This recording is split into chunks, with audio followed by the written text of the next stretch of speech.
আসসালামু আলাইকুম everyone, this is Samia. Welcome back to my channel Sanifa lifestyle and cooking. আশা করি মহান আল্লাহর ইচ্ছাতে সবাই খুব ভালো আছেন।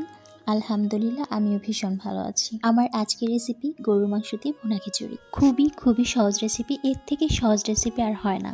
সময় বাঁচিয়ে খুব দ্রুত যে কেউ তৈরি করে ফেলতে পারবেন। চলুন কিভাবে আমি তৈরি করেছি রেসিপিটা দেখে নেওয়া যাক। So let's go to the kitchen. এখানে আমাদের পরিবারের পরিমাণ অনুযায়ী আমি রান্নার চাল নিয়ে নিয়েছি এবং মুসুরির ডাল নিয়ে নিয়েছি। সেগুলো খুব ভালো করে ধুয়ে পানি ঝরিয়ে পরিমাণ মতো লবণ অ্যাড করে দিয়েছি। এরপরে রসুন কুচি, পেঁয়াজ কুচি দিয়ে দিচ্ছি এবং এখানে পরিমাণ মতো হলুদ গুঁড়ি অ্যাড করে দিব। দেন এখানে আরও অ্যাড করে দিব রেডিমেড গরম মশলা গুঁড়ি এবং বিরিয়ানি মশলা ঘরে ছিল সেটাই। এটা টোটালি অপশনাল, চাইলে আপনারা নাও দিতে পারেন। আমি পার্সোনালি পছন্দ করি বিরিয়ানি মশলার ফ্লেভারটা, সেজন্য সামান্য অ্যাড করেছি। 4টা লবঙ্গ এবং 4টা এলাচ দিয়ে দিয়েছি এবং এখানে পরিমাণ মতো তেল অ্যাড করে এটাকে খুব ভালো করে মেখে নিব। ব্যাস, মিক্স করা হয়ে গেছে। এখন এটাকে আমি অফ ক্যামেরাতে প্রেসার কুকারে রান্না করে নিব ঝটপট তৈরি করার জন্য। নেক্সট ধাপে চলে আসলাম, মাংস প্রসেসিং করে নিব। আমি এখানে গরুর মাংস নিয়ে নিয়েছি এবং সেটাকে কেটে খুব ভালো করে ধুয়ে পানি ছড়িয়ে নিয়েছি। চাল এবং ডালের থেকে মাংসের পরিমাণটা বেশি ছিল। খিচুড়ির ভিতর মাংস বেশি হলে খেতে কিন্তু অনেক বেশি মজা লাগে। বাই দ্য ওয়ে, এখানে আমি পরিমাণ মতো লবণ অ্যাড করে দেবো জাস্ট ফর মাংসের জন্য। চালে যেহেতু আমি লবণ অ্যাড করে দিয়েছি সেহেতু এখানে মাংসের জন্য মাংসের পরিমাণ অনুযায়ী লবণ অ্যাড করতে হবে। এবং এখানে পরিমাণ মতো হলুদ গুঁড়ি অ্যাড করে দিলাম এবং এখানে আরও অ্যাড করে দেবো 2 চা চামচ বিরিয়ানি মশলা এবং 2 চা চামচ রেডিমেড গরম মশলা গুঁড়ি মিক্স করে নিয়েছি, সেটাই দিয়ে দিচ্ছি। আমি আবারও বলবো, এটা টোটালি অপশনাল, চাইলে আপনারা স্কিপ করতে পারেন। যদি আপনাদের মন চায় যে ভুনা খিচুড়ি রেডিমেড যে মশলাটা পাওয়া যায় ওইটাও ইউজ করতে পারেন। আর যদি মনে হয় না কোনো রেডিমেড মশলা ইউজ করবেন না, সেক্ষেত্রে অবশ্যই বাটা মশলা দিয়ে খুব সুন্দরভাবেই হয়ে যাবে। এখানে আমি বাটা মশলা অ্যাড করে দিলাম জিরা বাটা, পেঁয়াজ বাটা এবং রসুন বাটা, আদা বাটা এবং কয়েক টুকরা এলাচ লবঙ্গ একসঙ্গে আমি খুব ভালো করে পেস্ট করে নিয়েছি, সেটাই অ্যাড করে দিলাম। মাংসের পরিমাণ অনুযায়ী 1 কাপ পরিমাণ সয়াবিন তেল ইউজ করলাম, রেগুলার রান্নার সয়াবিন তেল। এবং মাংসগুলোকে খুব ভালো করে মিক্স করে নিতে হবে। আমি খুবই ভালো করে মিক্স করে নিচ্ছি। আমি এখানে চাল, ডাল, মাংস এবং মশলার পরিমাণটাও বলিনি, কারণ এক একজনের পরিমাণ এক এক রকম থাকতে পারে। যদি বলতাম আপনাদেরই বুঝতে প্রবলেম হতো। আমি জাস্ট নিয়ম প্রসেসিংটা দেখিয়ে দিচ্ছি। এই প্রসেসিংয়ে রান্না করলে ইনশাআল্লাহ অনেক বেশি ঝটপট দ্রুত তৈরি হয়ে যাবে এবং খেতেও মাশাআল্লাহ অনেক সুন্দর হবে। আমি চুলায় একটা কড়াই নিয়ে নিয়েছি। কড়াইটা গরম হয়ে আসলে এখানে আমি পরিমাণ মতো তেল অ্যাড করে দিব।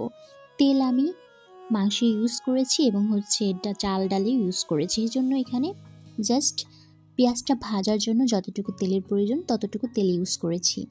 পেঁয়াজটা ব্রাউন কালার হয়ে আসলে এখানে আমি অ্যাড করে দিব শুকনা মরিচ গুঁড়ি। এই সময় মরিচ গুঁড়িটা অ্যাড করলে খুব সুন্দর একটা কালার আসে। আমি সবসময় এই সময়টাই ইউজ করে থাকি। মরিচ গুঁড়ি দেওয়ার সময় চুলাটা আমার অফ ছিল, কারণ এটা পুড়ে গেলে একেবারেই বাজে লাগবে।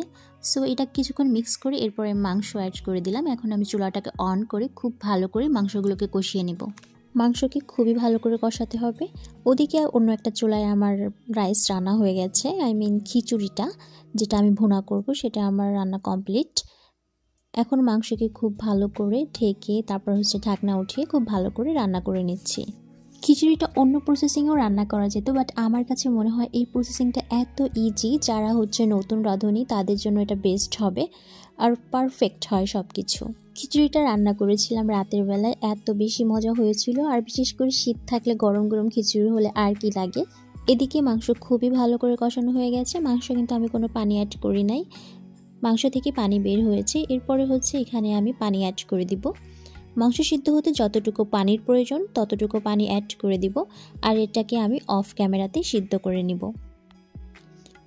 ব্যাস, পানি দিয়ে দিলাম। এখন এটাকে আমি প্রেসার কুকারে দিয়ে দিব। ফিরে আসছি প্রেসার কুকারে রান্না হওয়ার পর।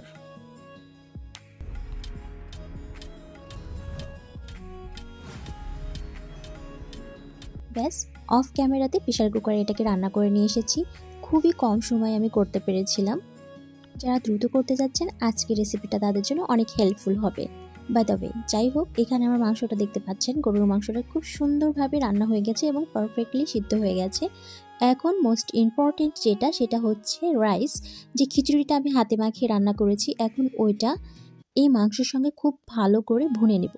তো দেখতে পাচ্ছেন এটাই খিচুড়িটা। এখন আমি চুলাটা অন করে দিব। চুলাটা অন করে দেওয়ার পরে এই ঝরঝরে খিচুড়িটা এখানে দিয়ে খুব ভালো করে মিক্স করে নিতে হবে। খিচুড়িটা হাত দিয়ে আমি ছাড়িয়ে নিয়েছিলাম ঝরঝর করে। এখানে দেখতে পাচ্ছেন অল্প অল্প করে দিয়ে দিচ্ছি এবং অল্প অল্প করে দিয়ে তারপরে হচ্ছে মিক্স করতে হবে। ব্যাস খুব সুন্দর করে সেট করে নেওয়া হয়ে গেছে। এভাবে উল্টে পাল্টে খুব ভালো করে নেড়ে দিতে হবে, খুবই ভালো করে মিক্স করতে হবে। খিচুড়িটাকে আমি খুব ভালো করে ভুনে নিয়েছি। চুলাটা এ পর্যায়ে কিন্তু অফ ছিল।